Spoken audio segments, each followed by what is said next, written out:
One of the number one questions that I get is, how did I become an Air Force medic?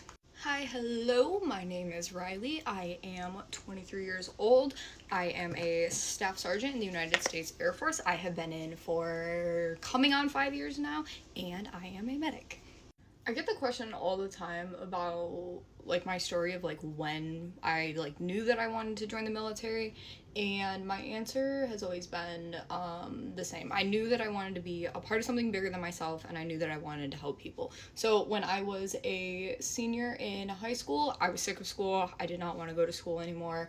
I was kind of hit with an ultimatum from my dad where he said that I could either go to the community college and keep working my full-time job, or I could join the military. So I ended up enlisting with my parents' permission when I was 17. That's a whole other story. Had to find my mother, get her signature. So I was still a senior in high school when I enlisted, so I had to graduate high school first before I could ship off. Which brings me to the requirements of being an aerospace medical technician, which is my job. I am a 4N0X1 is my code. So high school senior, older than 17, high school diploma, and a 50 general score. So I went to MEPS, I took my ASVAB, and I did well. I think I scored in like the high 80s.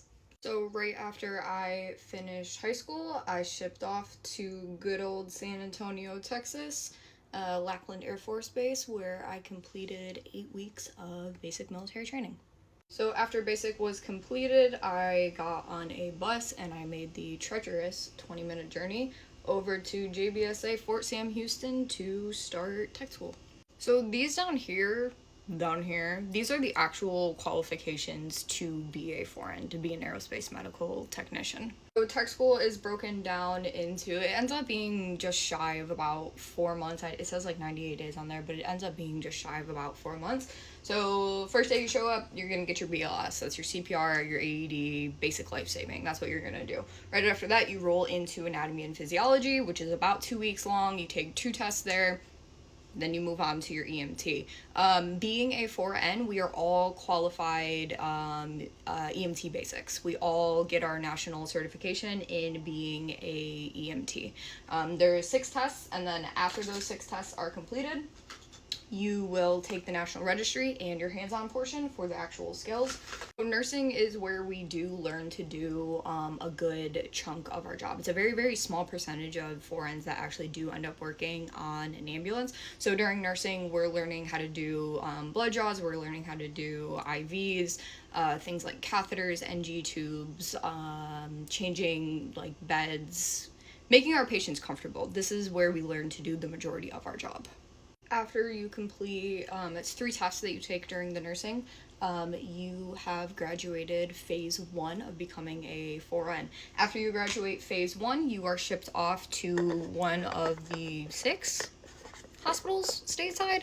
It is Lackland Air Force Base, so BMC, the Brooke Army Medical Center, or CMC, the San Antonio Medical Center.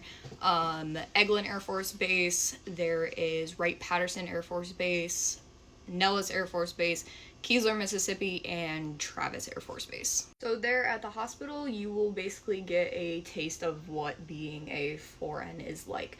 Our job has a very, very broad spectrum to it. So we can work in any outpatient clinic, we can work in any inpatient clinic, and then our job also shreds off into things called shreds and SEIs, where you can specialize in different things after a certain amount of time of being in. So then after your training is done, after you've completed all of that, at phase 2, you are officially a 4N. I absolutely adore my job. Obviously, I have bias because it's my job. I knew that I wanted to be medical. I always get asked if being a 4N was my first pick. Actually, being a physical therapy technician was my first pick, or assistant, I don't know what they call it. I think it's physical therapy technician. That was my first pick. I think the aerospace medical technician, that was my number 2. I love my job. I would not switch. I have got to learn so many different things. I've got to work with so many different people. I got to work with every single branch, from that being corpsmen to whiskeys to the Charlies. I know people in the Coast Guard, so if that counts. With that being said, it is not my job to make you join the military. It's not my job to get you to join my job because you see one single person on the internet who makes it look cool. This job is not for everybody. Not everyone is going to thrive in this job. Not everyone is going to like this job. Not everyone is going to be good at this job. I am in a position now where I get to teach and mentor and show all these new airmen the first glimpse of the military that they're going to get. And my biggest thing is that I don't lie. I always tell my airmen that everything that I do is with intention, so I'm always going to be very honest when I speak to them. If you've made it this far in the video, I'm proud of you. I just got the 10-minute feature on TikTok. I want to start doing more videos like this where I like sit down and I talk to you. I used to do them a lot and then my content kind of switched a little bit, but that's a little bit about my journey, about becoming a 4N. This is how the face turned out. I hope that you guys enjoyed this. Okay, love you, bye!